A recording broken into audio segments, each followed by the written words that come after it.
dans votre vie pourrait ressembler à des eaux mortes et desséchées. Mais si vous commencez à prophétiser la parole de Dieu sur ces eaux, il y aura de la puissance dans votre bouche.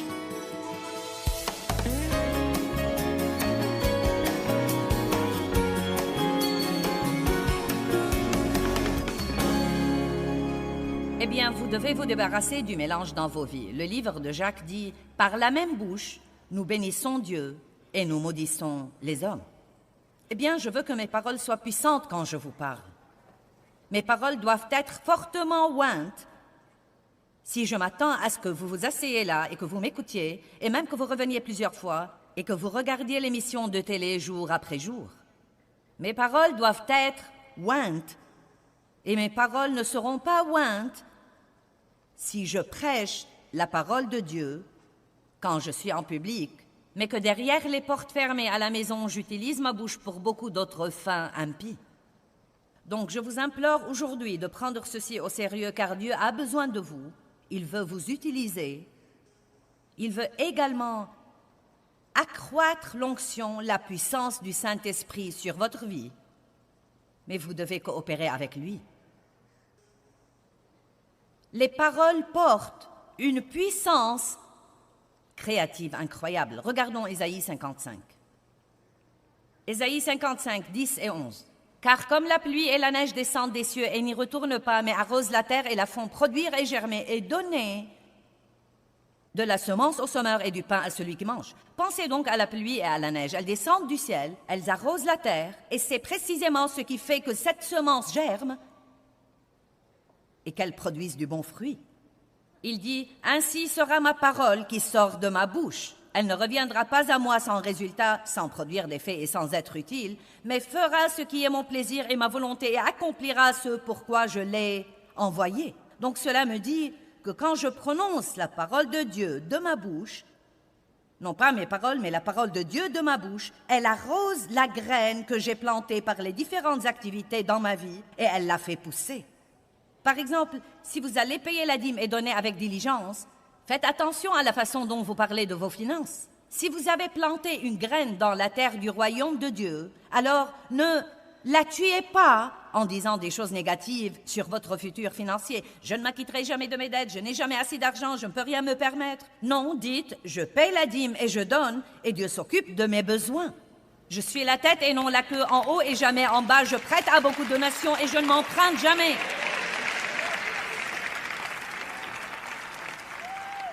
Vous pouvez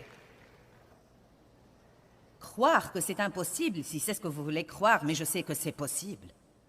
J'ai ici une liste de confessions que j'ai faites en 1977 avant d'avoir jamais entendu quelqu'un prêcher ceci. J'étais une personne très négative et Dieu m'a dit d'arrêter d'être négative.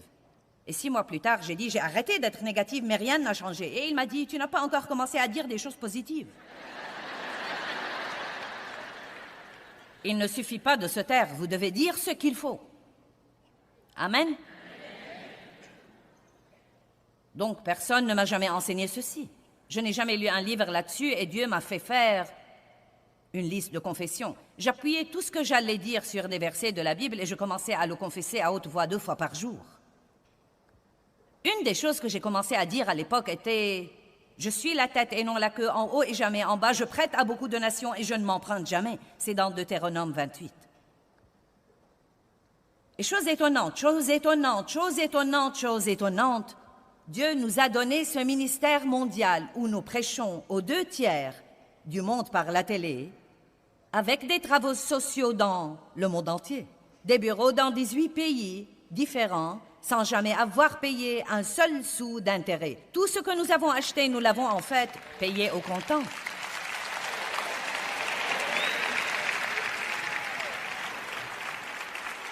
Maintenant, certains pourraient penser, eh bien,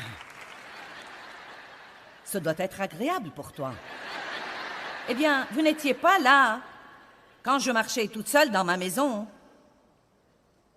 quand je n'avais pas encore d'argent et que j'achetais des vêtements usagés à mes enfants, et quand je n'avais jamais l'occasion de prêcher. J'étais juste une femme brisée, embrouillée,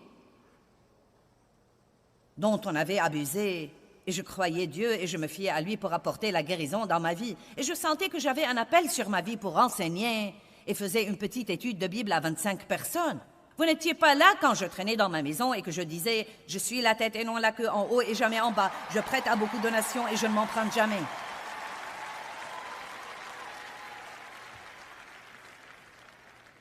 Je ne peux même pas imaginer l'argent que nous avons investi dans le travail du royaume par Dieu qui nous a donné la sagesse d'épargner et d'opérer de cette façon. Et je ne dis pas que c'est faux de le faire d'une autre façon, je vous dis que je crois que c'est le fruit de toutes ces années de confesser ce verset. Parmi les choses que j'avais sur ma liste de confession quand mes enfants étaient petits, non mais c'était quand j'ai commencé à confesser ces choses, aucune d'elles n'était vraie. Aucune d'elles. Et je me sentais idiote. Tout le monde m'aime et j'aime tout le monde. Les gens ne me supportaient pas et je ne les aimais pas non plus.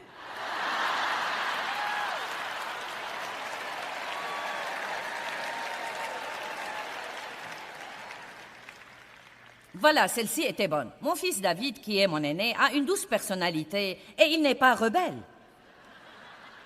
Je me suis réjouie quand ce garçon a quitté la maison à 18 ans. Eh bien, maintenant, c'est lui qui est en Afrique en ce moment pour établir nos travaux sociaux de proximité. Il dirige le programme mondial des missions. Vous devez faire attention à ce que vous dites à propos de vos enfants. « Oh, tu n'arriveras jamais à rien, tu ne sais rien faire comme il faut. Arrêtez ça, arrêtez ça, arrêtez ça, arrêtez ça. » Ne regardez jamais un de vos enfants pour lui dire « Tu es un mauvais garçon. » Dites plutôt « Ce que tu as fait était mauvais, mais tu es bon. » Tu es vraiment bon, tu es plein de bonnes choses. Dites à vos enfants, vous pouvez tout faire par Christ qui vous fortifie. Apprenez-leur qu'ils ne devraient pas se comparer aux autres, quoi qu'il arrive, qu'ils ne sont pas comme tout le monde et qu'ils ont des capacités de Dieu. Apprenez-leur des choses que vos parents ne savaient peut-être pas vous enseigner. Ma fille Laura était ici hier soir. Ma fille Laura opère dans la sainte sagesse et la discipline et elle est pleine d'énergie. Elle était la fille la plus paresseuse, la plus débraillée. Non, mais je me querellais tout le temps avec elle à cause du désordre qu'elle mettait un peu partout à la maison. Maintenant, elle aide à s'occuper de moi. Commencez à dire de bonnes choses à propos de vos enfants, même quand ceci ne s'est pas encore matérialisé. Vous pouvez appeler les choses qui n'existent pas comme si elles existaient. Nous servons un Dieu qui parle des choses qui n'existent pas comme si elles existaient. Arrêtez d'appeler tout ce qui est comme s'il allait toujours rester comme ça et probablement empirer. Ça ne va jamais changer, tu ne vas jamais changer, je n'aurai jamais d'argent. J'essaye de le faire, sœur. J'espère que vous puissiez voir ce que je vois dans mon esprit pour vous. Mais c'est quelque chose et vous devez faire systématiquement. Vous devez le faire encore et encore et encore et encore et encore. Dave et moi faisons toujours ça. Dave a un livre qui est toute une liste de confessions qu'il confesse tous les jours sur lui, sur notre famille, sur notre ministère, sur les partenaires de notre ministère. Nous confessons de bonnes choses sur vous pendant que nous vous apprenons à faire ça vous-même. Croyez-moi, celle-là est vraiment spéciale pour moi, car je voulais tellement que quelqu'un vienne me demander de prêcher quelque part. Et je faisais cette petite étude de Bible à 25 personnes. Et une de mes confessions était « Je reçois des engagements pour prêcher en personne, par téléphone et ou par courrier tous les jours. » Et maintenant, c'est une réalité.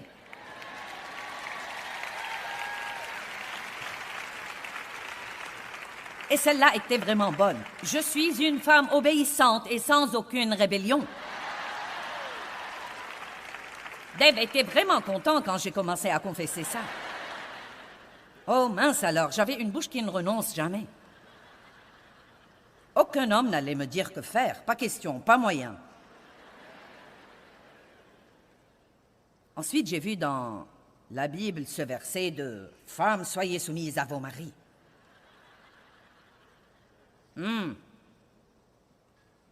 J'y suis finalement arrivée, mais ça a pris quelque temps.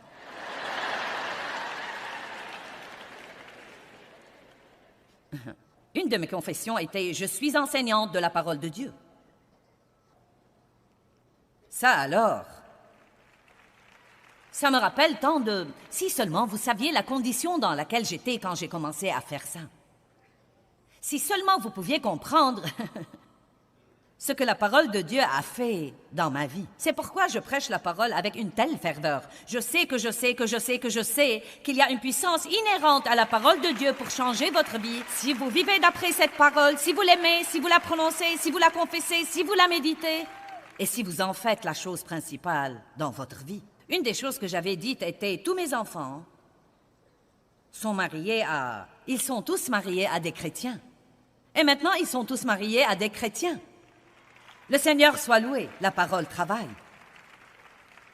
Ma parole qui sort de ma bouche ne reviendra pas sans résultat, mais elle accomplira ce pourquoi je l'ai envoyée. Je me le dis chaque fois que je sors prêcher une série de messages. Je crois que la parole que je dis accomplira quelque chose dans vos vies. Je plante la parole dans la terre de vos cœurs et je suis sûre qu'elle ne reviendra pas sans résultat.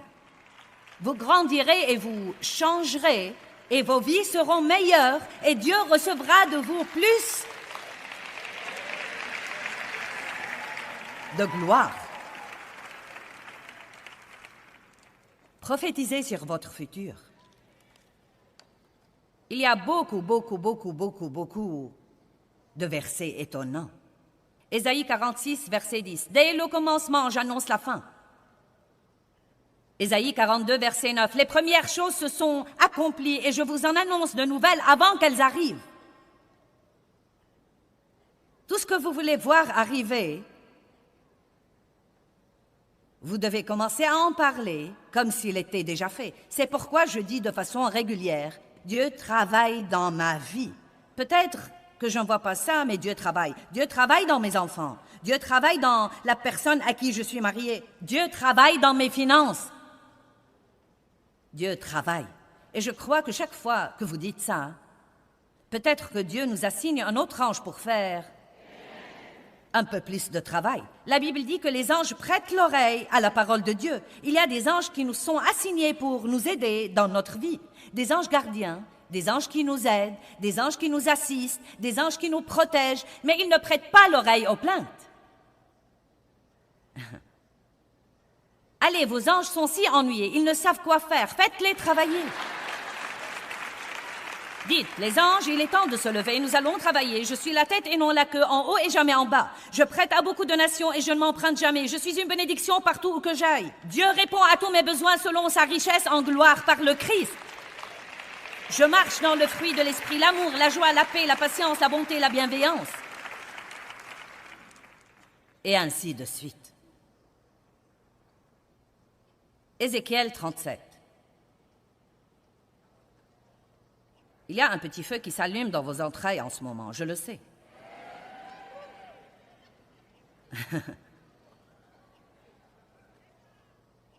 La première chose que vous devez faire, c'est de rentrer chez vous maintenant et de faire vos devoirs. Vous dites, eh bien, je crois que je vais acheter ce livre que tu as écrit, Joyce, et utiliser ta liste. Non, nous avons déjà mis fin à la paresse. Oui, achetez le livre, moi et ma grande gueule, achetez-le. Si nous ne l'avons plus, commandez-le. Vous pouvez utiliser la liste comme un échantillon, mais faites vos devoirs. Notez les choses dont vous savez que vous avez besoin, les choses que vous voulez voir changer dans votre vie et dans votre famille. Ajoutez-y un verset et confessez la parole. La main du Seigneur fut sur moi, chapitre 37, verset 1. Et il me fit sortir par l'Esprit du Seigneur et me déposa au milieu de la vallée et elle était pleine d'ossements. Et il me fit circuler parmi eux et voici, il y avait énormément d'ossements humains dans la vallée ou la plaine et voici, ils étaient très secs. Ossements secs. Je me sens comme un sac d'os secs, Dieu. Et il me dit, fils d'homme, ces os revivront-ils? Je dis, Seigneur Dieu, c'est toi qui le sais. Écoutez ceci, il me dit encore, prophétise sur ces os et dis-leur, ossements secs, écoutez la parole du Seigneur. J'aime ça. Ainsi dit le Seigneur à ses eaux, voici, je vais faire venir en vous un souffle et un esprit pour que vous viviez.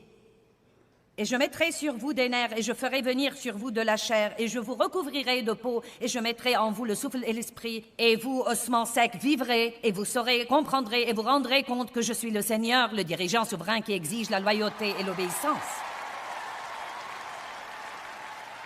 Regardez ce qui arrive dans le verset 7. Et je prophétisai comme j'en avais reçu l'ordre. Et comme je prophétisais, il y eut un bruit assourdissant, et voici, il se fit une secousse et un tremblement et un cliquetis, et les os se rapprochèrent un os de son os. Puis il continue jusqu'au verset 10. Et tout à coup, ces ossements secs se tinrent debout, une immense armée remplie de l'Esprit de Dieu. Peu importe le nombre d'ossements morts que vous avez dans votre vie, tout dans votre vie pourrait ressembler à des os morts et desséchés. Mais si vous commencez à prophétiser la parole de Dieu, sur ces eaux, il y aura de la puissance dans votre bouche. Amen. Donc, vous pouvez affecter votre futur de la façon dont vous parlez de vous-même. Vous pouvez affecter votre futur de la façon dont vous parlez de votre futur.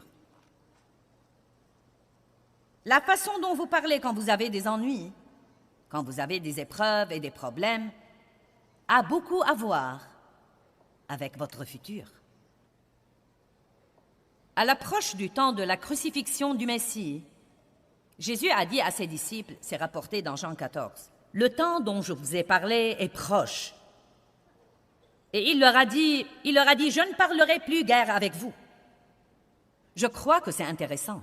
C'est Jean 14, verset 30. « Je ne parlerai plus guère avec vous. » Pourquoi dirait-il quelque chose comme ça? Ésaïe chapitre 53, il dit « Comme un agneau traîné à l'abattoir, il n'ouvre pas la bouche. » Qu'est-ce que cela veut dire? Je ne l'ai jamais compris jusqu'à ce que j'ai compris Ésaïe.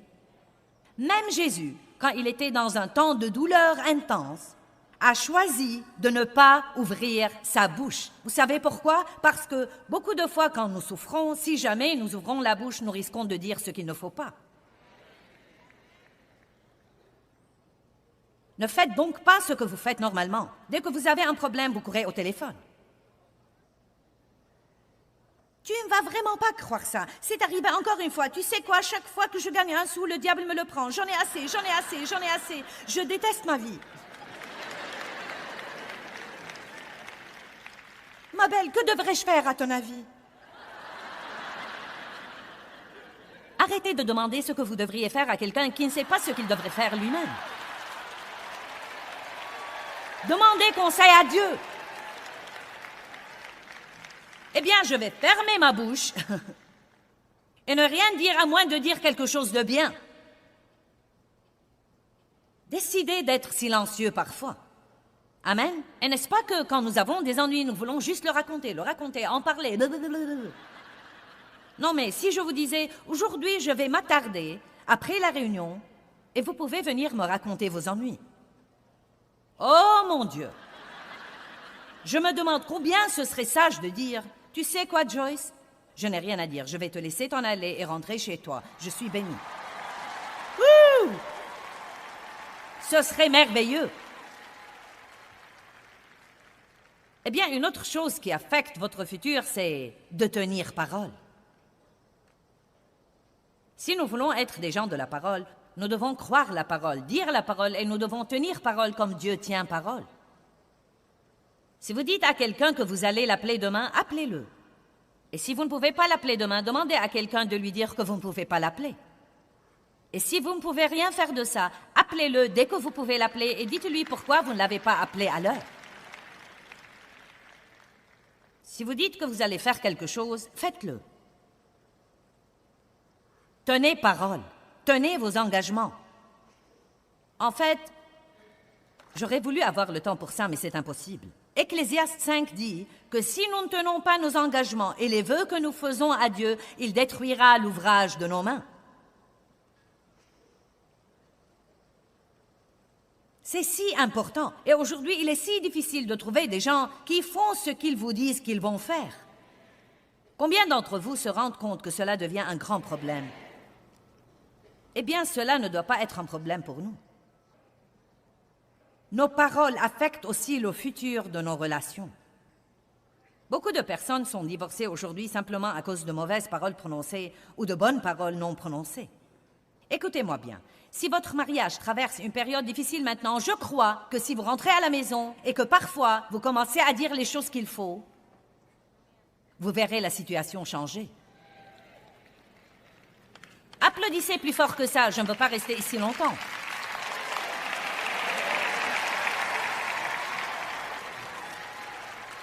Eh bien, Dieu soit béni, il ne me dit jamais rien de bien, je ne lui dis rien de bien. Oh, allez, ne dites pas de bêtises. Vous êtes censé être la personne spirituellement mûre qui a la parole. Devinez quoi? Celui qui est le plus spirituel fait ce qu'il faut le premier. Amen? Ravalez votre fierté. Commencez à trouver des choses positives à dire. Quand il n'y a que vous à la maison, marchez dans votre maison et dites « Je bénis cette maison au nom de Jésus-Christ ». Je donne un coup de pied aux démons des querelles. Nous n'allons plus avoir de conflits et de querelles et de disputes dans cette maison. C'est une maison de paix. Continuez à faire ça. Ne laissez pas le diable vous voler votre famille. Ne laissez pas le diable vous voler votre mariage. Ne le laissez pas vous voler vos enfants et la connaissance de qui vous êtes en Christ. Ne le laissez pas vous voler votre futur en jetant de mauvaises pensées dans votre cerveau pour que vous ouvriez votre bouche et les débitiez aux autres. Amen? Dites quelque chose exprès. Regardons 2 Timothée 2. 2 Timothée chapitre 2, verset 23.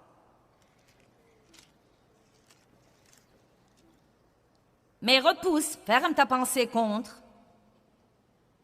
et je vais ajouter, ferme ta bouche contre. N'aie rien à faire avec les controverses vaines, mal informées, peu édifiantes, stupides sur des questions d'ignorants, car tu sais qu'elles font naître des conflits et engendrent des querelles. Ça me surprend de repenser aux choses à propos desquelles nous nous disputions, Dave et moi. Non, mais les trucs les plus stupides. Quel acteur est passé à la télé? Vous avez écouté mes histoires. Dave croyait que tout le monde était Henry Fonda et cela m'exaspérait. Ce n'est pas Henry Fonda. Certains ne savent pas qui est Henry Fonda, mais vous comprenez. Ou quand je lui donne des indications, dire à un homme quel chemin emprunter pour aller quelque part est complètement inutile. Non, mais c'est comme... Non, mais je disais... Eh bien, où vas-tu? Nous sommes censés aller à la quincaillerie. Je vais à la quincaillerie. Non, tu n'y vas pas. Comment tu t'attends à y arriver par là? Allez, mesdames, apprenez ça. J'ai finalement arrêté ça et je suis toujours mariée. Je suis mariée depuis 45 ans. Amen. Et vous savez quoi? Je ne peux même pas me rappeler la dernière fois où je me suis querellée avec Dave. Et si vous saviez d'où je suis venue, vous vous lèveriez et vous crierez « C'est un miracle !»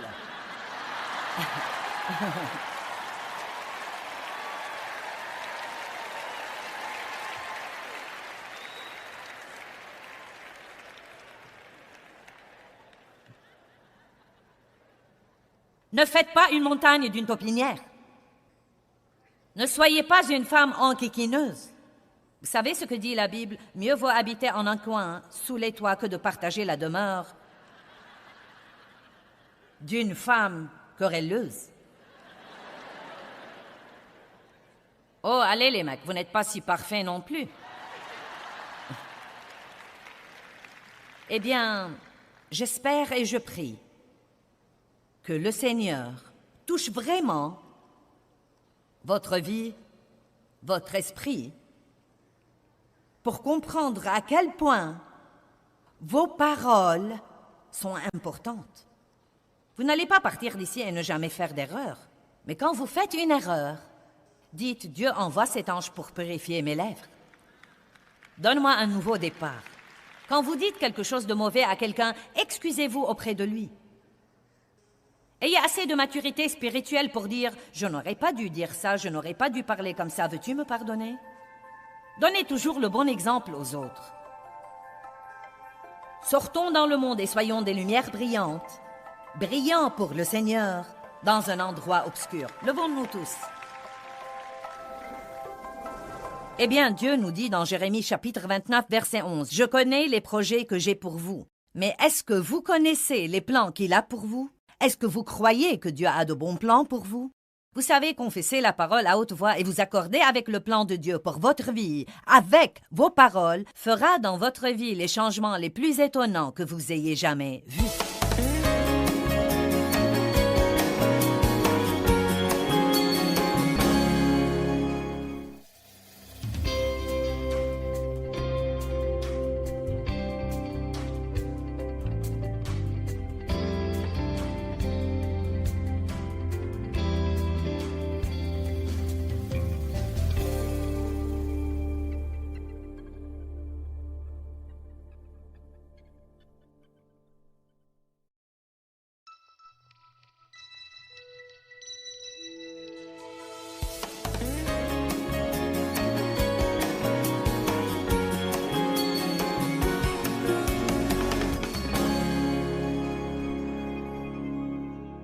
Je veux que vous commenciez à dire « Je vis dans le présent et je jouis de chaque instant de ma vie.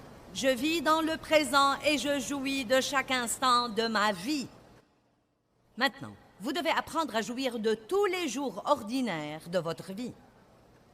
Jouir de tous les jours ordinaires. Aller au travail, se lever, aller au travail, conduire dans la circulation, rentrer à la maison, donner à manger aux enfants, faire la vaisselle, faire la lessive, payer les factures, aller se coucher, se lever, lundi, mardi, mercredi, jeudi, vendredi, samedi, dimanche, lundi, mardi, mercredi, jeudi, vendredi, samedi, dimanche, lundi, mardi, mercredi. Si vous pouvez apprendre à jouir de ça, à ce moment-là, vous dépouillez Satan de son pouvoir de vous rendre malheureux.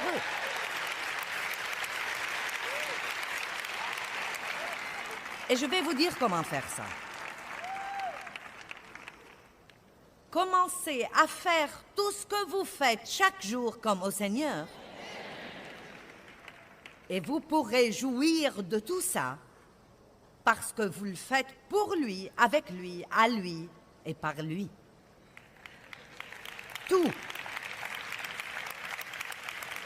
N'allez pas au travail juste pour avoir un salaire. Si vous ne supportez pas votre travail, trouvez un autre travail.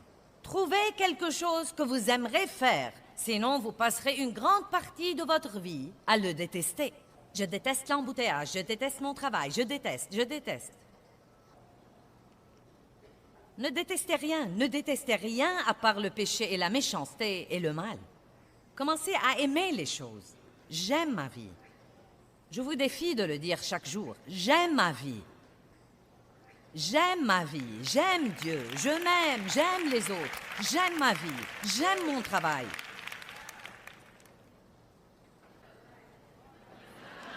J'aime la lessive. J'aime la vaisselle. Vous allez les faire de toute façon, donc à quoi bon les détester? Non, mais sérieusement.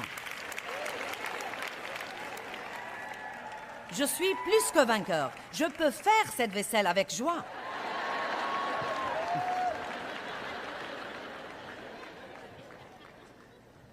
Allez, pour moi, c'est vraiment un défi.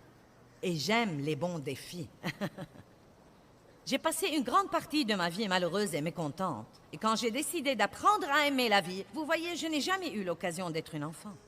Je crois que j'étais une adulte dès l'âge de 3 ans à cause de ce qui s'est passé dans mon enfance. Et je n'ai jamais eu l'occasion d'être une enfant. Donc j'ai découvert comme adulte que je n'avais pas une enfance saine en moi. Je ne savais jouir de rien. Tout pour moi était le travail et la responsabilité, faire quelque chose, avoir un but, passer à la chose suivante. C'était ma vie. Et j'ai décidé, il y a environ 20 ans ou un peu plus, d'apprendre à aimer ma vie. En rentrant à la maison, je vais jouir du trajet, je vais chanter et louer et méditer et aimer Dieu et je vais jouir de mon arrivée. Puis le diable dit, quand tu y arriveras, tu trouveras un grand désordre. Tes enfants n'auront rien fait de ce que tu leur as dit de faire.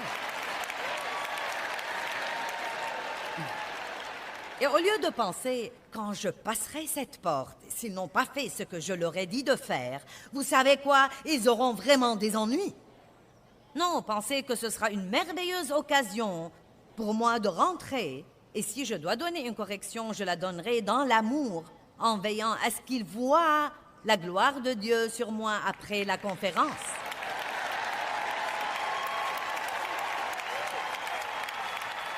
Allez, vous le savez aussi bien que moi, parfois nous projetons de piquer une bonne crise. N'est-ce pas?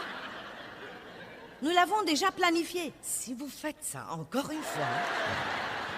Et ensuite, secrètement, vous espérez presque qu'ils le feront parce que vous cherchez une excuse pour décharger. Oui, j'ai quelques sœurs là-bas. Vous les types, vous feriez aussi bien de lever la main, vous aussi. Vous savez exactement de quoi je parle. Bon, bien compris. Faites tout ce que vous faites comme au Seigneur. Dieu, je vais travailler pour toi. Je nettoie cette maison pour toi. Je fais ma lessive pour toi.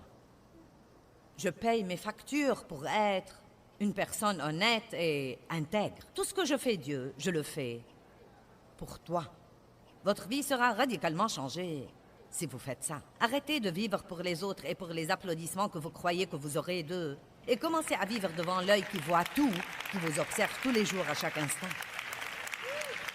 1 Pierre 3, 11, si nous pouvons regarder ce verset.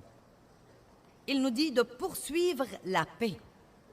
Nous devons la solliciter et la poursuivre de toute notre force.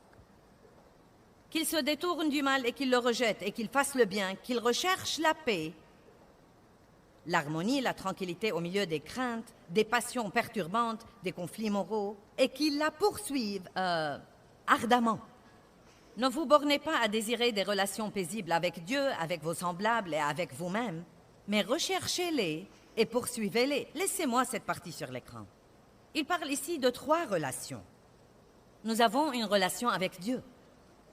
Nous devons veiller à être en paix avec Dieu. Et ce n'est pas difficile à faire. Le moyen de rester en paix avec Dieu, c'est d'éloigner le péché de votre vie. Et vous faites ça de 2 façons. Soit vous faites ce qu'il faut pour commencer, soit quand vous faites vraiment des erreurs, vous êtes prompt à vous repentir. Vous demandez à Dieu de vous pardonner, vous vous occupez de la chose, et comme ça, vous pouvez maintenir la paix avec Dieu. Vous n'aurez jamais la paix avec Dieu si vous lui désobéissez. Aussi dur que vous essayez de dissimuler, vous n'aurez pas la paix avec Dieu si au très fond de vous, si vous êtes honnête avec vous-même, aussi nombreuses que soient les excuses que vous trouvez pour ce que vous faites, si au très fond de vous, vous savez que c'est quelque chose que vous ne devriez pas faire, vous n'aurez pas la paix avec Dieu. Amen. Et je ne connais pas une meilleure façon de le dire que la façon dont je viens de le dire maintenant. Quand nous voulons faire vraiment quelque chose, nous pouvons trouver des excuses. Eh bien, tous les autres le font. Dieu se fiche de ce que font tous les autres. Il s'occupe de vous personnellement et peut-être qu'il y a des gens que vous connaissez dans votre vie qui font quelque chose et ne ressentent aucune conviction de Dieu. Mais Dieu ne vous laissera pas le faire.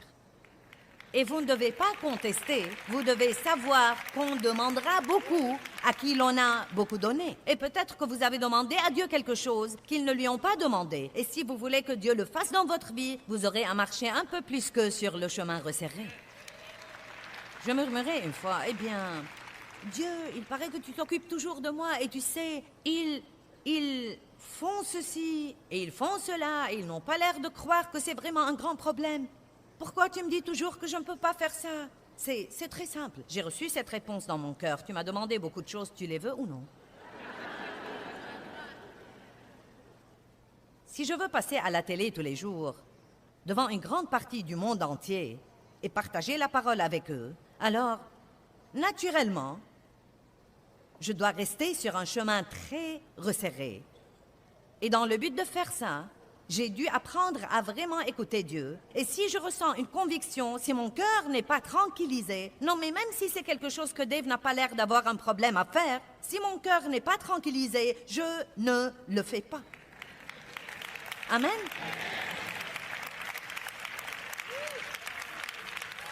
Les gens différents ressentent la conviction pour des choses différentes et c'est une des choses que nous devons surmonter. Ce n'est pas parce que tous les autres peuvent faire quelque chose que vous pouvez le faire.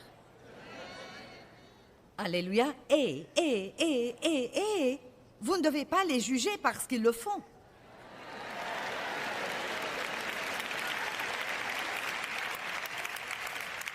Ce qui arrive, c'est que les gens qui cherchent à vivre dans la piété croient vraiment qu'ils sont les seuls à faire ça. Et maintenant, tout à coup, ils veulent juger tous les autres qui ne font pas ce qu'ils font eux-mêmes. Laissez les gens tranquilles, priez pour eux, laissez Dieu s'occuper d'eux et veillez à faire ce que vous êtes censés faire et vous pouvez être sûr que le reste ira très bien. La paix avec Dieu. La personne suivante avec qui vous devez veiller à avoir la paix est vous-même. Et je parle beaucoup de ça. J'enseigne beaucoup là-dessus parce que c'était un problème énorme de ma vie. Et je crois que c'est un problème dans la vie de beaucoup de gens. J'ai eu beaucoup de mal à m'entendre avec les gens. Et je voulais aimer les gens. Je voulais vraiment être plus gentille et aimable et patiente et miséricordieuse. Et je n'arrivais pas à faire ça et Dieu m'a finalement révélé que je ne pouvais aimer personne parce que je ne m'aimais pas. Et on ne peut pas donner ce que l'on n'a pas. C'est pourquoi travaillez sur ça. Vous devez avoir une bonne relation avec vous-même. Vous devez avoir une bonne relation avec vous-même. Et ce verset que j'avais mis sur l'écran le prouve. Remettons 1 Pierre 3:11 sur l'écran, la dernière partie de ce verset. Ne vous bornez pas passivement, paresseusement. Si seulement j'avais la paix. Ce n'est pas comme ça que vous aurez la paix. Vous devez la solliciter, la poursuivre, la rechercher ardemment de toute votre force. Vous devez trouver les choses dans votre vie qui vous volent votre paix et vous devez vous en débarrasser. Amen. Ne vous bornez pas à désirer des relations paisibles avec Dieu, avec vos semblables et avec vous-même. Donc, il parle de 3 relations distinctes. Des relations où nous devons veiller à avoir la paix. Je vais donc vous demander aujourd'hui, est-ce que vous vous aimez? Certains s'aiment, mais je peux presque garantir qu'il y a ici plus de personnes qui ne s'aiment pas qu'il n'y a des personnes qui s'aiment. Vous vous aimez vous-même? Est-ce que vous vous acceptez vous-même? Vous êtes conscient de vos faiblesses aussi bien que de vos forces. Et franchement, vous vous en fichez. Maintenant, je ne suggère pas que nous ayons une habitude relâchée ou négligente à l'égard du péché. Ce n'est pas du tout ce dont je parle. Mais certaines de nos faiblesses ne sont pas des péchés. Ces faiblesses sont souvent des choses que nous aurions voulu qu'elles soient différentes. Nous aimerions être capables de faire cette chose que quelqu'un d'autre fait, mais elle semble être un tel don et si facile pour lui. Mais pour nous, elle est difficile. Il est beaucoup plus facile pour mon mari d'être calme et facile à vivre, que ceci ne l'est pour moi. Car je dois vraiment me discipliner sur ce plan. Eh bien, il y a eu plusieurs fois dans ma vie où j'ai souhaité être comme lui. Non, mais je lui ai dit, ce doit être agréable de ne jamais avoir à s'inquiéter de rien ou même à essayer de ne pas s'inquiéter. Dave a une réponse à tous les problèmes. Déchargez-vous sur lui. Quand j'ai un problème, je ne vais même pas lui demander conseil parce que je sais déjà ce que ça va être. Déchargez-vous sur lui. Et il a raison. Mais il m'est plus difficile de faire ça qu'il ne l'est pour lui. Eh bien, pouvons-nous appeler ça une faiblesse? Je ne sais pas, peut-être. Non, mais il est plus fort que moi sur ce plan. Mais vous savez quoi? Je suis ce que je suis. Vous êtes ce que vous êtes. Je travaillerai là-dessus.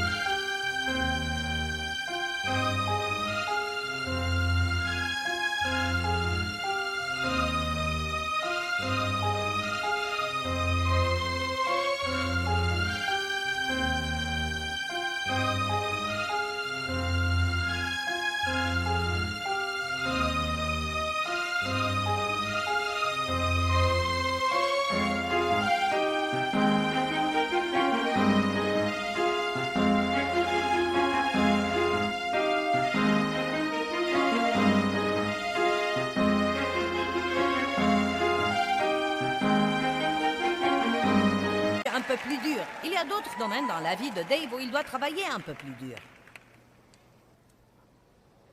Vous ne surprenez pas Dieu.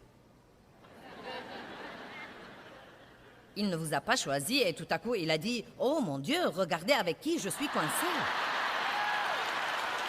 La Bible dit que Dieu vous a choisi exprès parce qu'il vous a aimé et qu'il sait la fin depuis le début. Il est chef et le consommateur de la foi. Tous les jours de votre vie ont été écrits dans son livre avant que vous ne soyez jamais venus à la vie. Dieu connaît toutes les paroles dans votre bouche que vous n'avez pas encore prononcées. Il connaît chaque décision que vous prendrez avant que vous ne le preniez. Et il dit toujours, je vous aime inconditionnellement, je ne vous abandonnerai jamais, je travaillerai avec vous et je vous recueillerai et je veillerai sur vous.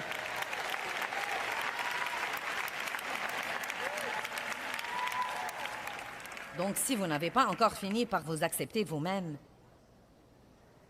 vous devez faire ça. Un des moyens d'avoir la paix avec vous-même, ce n'est pas d'essayer de faire des choses pour lesquelles vous n'êtes pas doué. C'est triste de voir les gens dépenser environ 80% de leur énergie à essayer de s'améliorer dans des domaines pour lesquels ils ne sont pas doués, au lieu de passer 80% de leur temps dans les 2 ou 3 choses pour lesquelles ils sont vraiment doués et les travailler et arriver à exceller dans ces domaines. Je suis doué pour parler, donc je parle. Je suis une bouche dans le corps de Christ et je m'exerce régulièrement.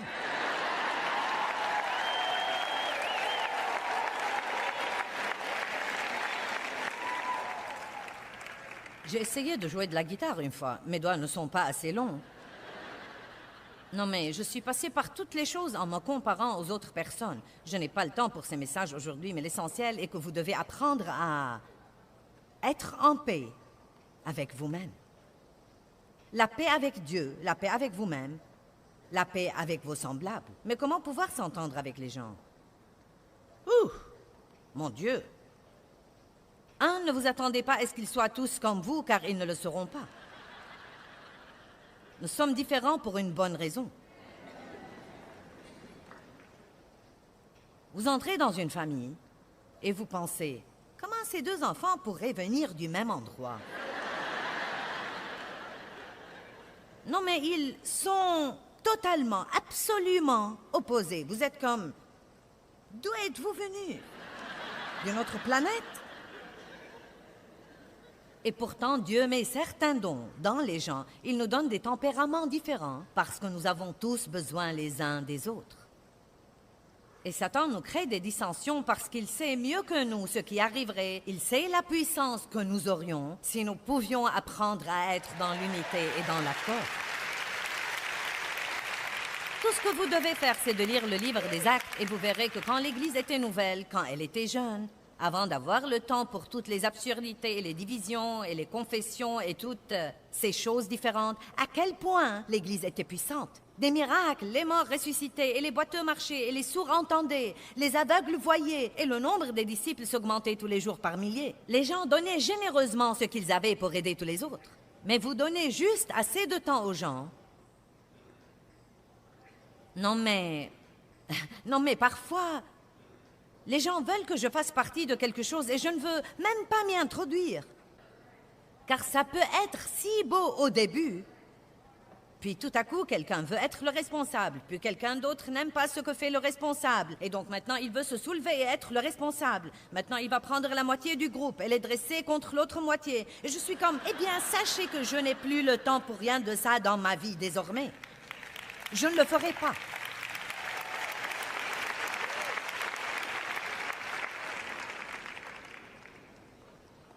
Focalisez sur les bonnes choses chez les gens plutôt que les choses que vous n'aimez pas et il vous sera facile d'être en paix avec eux. Apprenez à vous adapter aux autres personnes. Ça me donne la chair de poule de dire ça. La première fois où j'ai vu ce verset dans la Bible comme quoi la femme devrait s'adapter à son mari, j'ai pensé, non mais vous êtes vraiment sérieux? Dites-moi que vous plaisantez. J'ai dû apprendre que tout ne devait pas être comme je voulais, et parfois Dieu ne me laissait pas faire à mon idée, et qu'il voulait être sûr de ça pour qu'il puisse voir comment j'agirais. Notre façon d'agir sous pression révèle le vrai nous, qui nous sommes vraiment, et nous révèle beaucoup de choses dans notre vie dont nous devons encore nous occuper. Et vraiment, quand vous êtes dans une situation délicate et que vous agissez mal, vous ne devez même pas vous déprimer. Vous devez dire, Dieu, je crois que je peux toujours voir ce que nous avons à traiter. Merci pour me l'avoir montré, au moins je ne suis plus trompée. Vous pouvez même remercier Dieu. Dieu, merci pour m'avoir montré ça. Au moins je ne suis plus trompée et je ne penserai plus beaucoup de bien de moi que je ne le devrais. C'est exactement pourquoi dans Jacques 1, il dit « Prenez de très bon cœur toutes les épreuves par lesquelles vous passez, sachant que le texte auquel votre foi est soumise produit la patience. » J'ai trouvé que ça a produit beaucoup de trucs pour moi avant d'en arriver à la patience. Non mais beaucoup de trucs. À ce moment-là, revenez à « Je suis satisfait et stable émotionnellement. Je suis satisfait et... » Vous voyez, je vous donne l'équipement. Les choses ne vont pas comme vous voulez, vous ressentez les émotions. Il faut faire quelque chose avant qu'elles n'arrivent à votre bouche. Une fois qu'elles arrivent là, c'est trop tard. Maîtrisez-les quand elles sont toujours quelque part là. Et vous pouvez ressentir ça. Elles montent.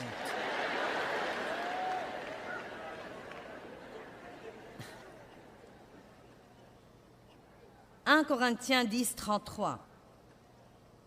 C'est ainsi que moi-même, je m'efforce de plaire, de m'adapter aux opinions, aux désirs et aux intérêts des autres, en m'adaptant à tous en toutes choses, en ne cherchant pas mon avantage personnel, mais celui du plus grand nombre, afin qu'il soit sauvé.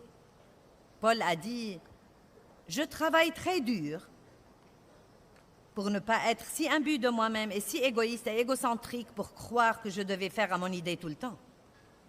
Si quelqu'un a une opinion qui diffère de la mienne, je n'en fais pas tout un plat, je le laisse avoir son opinion. Pourquoi nous travaillons si dur à essayer de faire que tout le monde pense comme nous pensons? Vous savez quoi? Je vais vous révéler un secret, c'est gratuit. Ils sont tous gratuits, mais je vais vous dire ceci. Vous pourrez accroître votre paix immédiatement si vous prenez aujourd'hui la décision de ne jamais plus donner votre opinion à quelqu'un à moins qu'il ne vous la demande.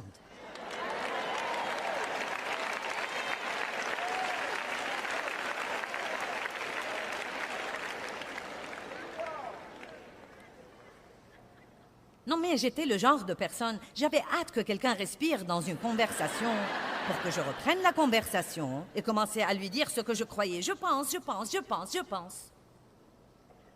Quand allons-nous comprendre que nous ne savons pas assez pour dire à quelqu'un ce que nous pensons?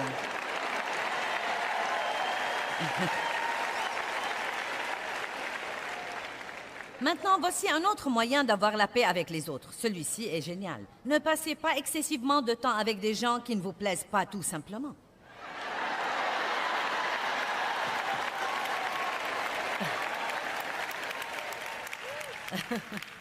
Or, je crois que je suis tenue par le commandement de Dieu d'aimer tout le monde. Mais ils ne doivent pas tous me plaire nécessairement. Non, mais il y a beaucoup de personnes que vous n'aimez vraiment pas fréquenter, autant que d'autres personnes. Et franchement, je connais des gens, non mais vraiment des gens avec qui je ne voudrais même pas aller prendre un déjeuner. Mais si je sais qu'ils ont un problème et que je pourrais les aider, j'irai pour les aider. Je sacrifierai pour les aider. Je prierai pour eux. Mais ce n'est pas vraiment la meilleure relation où j'investirai beaucoup de temps. Non pas que je ne veuille pas les aider, j'essaierai de les aider autant que je peux. Mais j'ai une personnalité très franche, hardie, agressive, plutôt une personnalité dominante. Et si je côtoie quelqu'un qui a peur de moi, cela me rend vraiment nerveuse tout le temps. Ensuite, je sens que je dois marcher sur la pointe des pieds autour d'eux tout le temps. Et je ne peux pas supporter ça. Car à ce moment-là, je sens que pour qu'ils soient eux, je ne pourrai pas être moi. Et nous ne devons pas faire ça aux gens. J'ai dit que nous ne devons pas faire ça aux gens. Ne soyez pas le genre de personne qui est si susceptible que tout le monde doit marcher sur des œufs et s'assurer que vous allez bien tout le temps. Donc surmontez-vous. Vous n'êtes pas obligé d'être le meilleur ami de tout le monde. C'est comme ça que la Bible le dit dans le livre des Proverbes. Elle dit « Mets rarement le pied dans la maison de ton prochain. »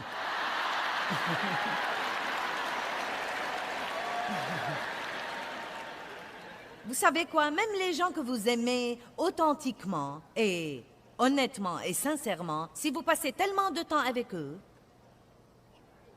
que vous vous impliquez dans la vie l'un de l'autre, vous finirez par ruiner ce qui aurait pu être une belle amitié.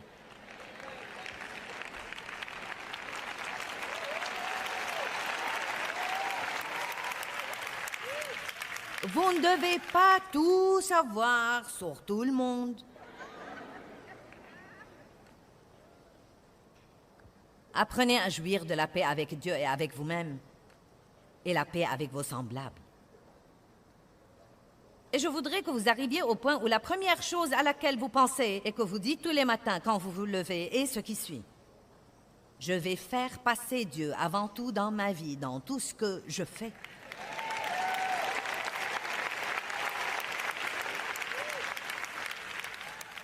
Dieu est le premier dans mes pensées, ma conversation, mon temps, mon argent et toutes les décisions que je prends.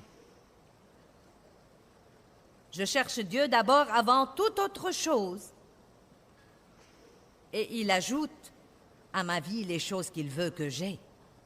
Romains chapitre 11, verset 36. Car de lui, et par lui, et pour lui, sont toutes choses. Car toutes choses émanent de lui et proviennent de lui. Toutes choses vivent par lui, et toutes choses sont centrées sur lui et tendent à s'accomplir et à se consommer en lui. À lui soit la gloire.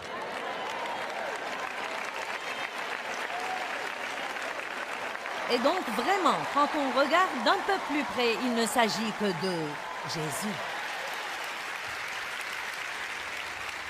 Il ne s'agit que de lui. Allez maintenant, louez Dieu. Il ne s'agit que de lui. Amen. Amen. Je crois que nous pouvons correctement dire que Dieu est un Dieu relationnel. Il s'intéresse aux relations. En fait, je crois que la raison pour laquelle Dieu a créé l'homme pour qu'on...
était pour avoir quelqu'un sur qui répandre son amour et quelqu'un avec qui être en relation, quelqu'un avec qui communier.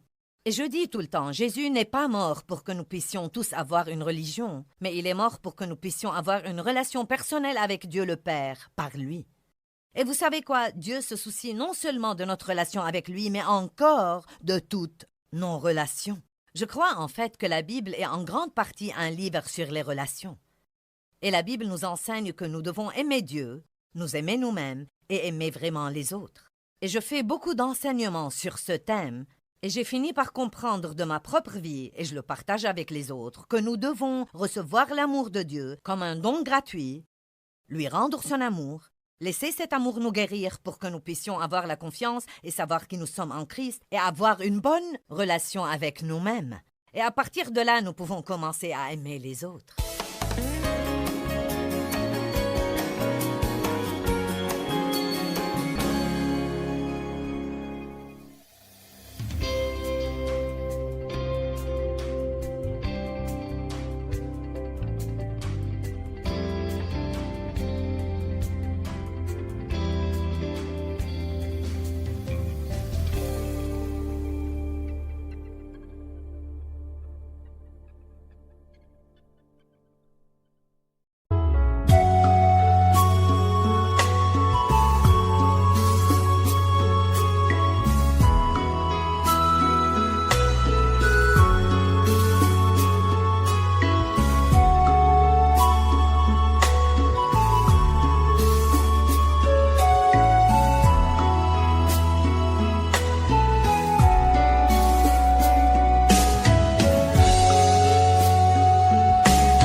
Khắp phương trời vẫn nhớ tới quê hương, người về đây thăm làng trù quê mẹ và làng sen quê cha, xúc động bồi hồi người rơi giọt lệ, thương mái nhà tranh thương đất mẹ nghèo.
Thank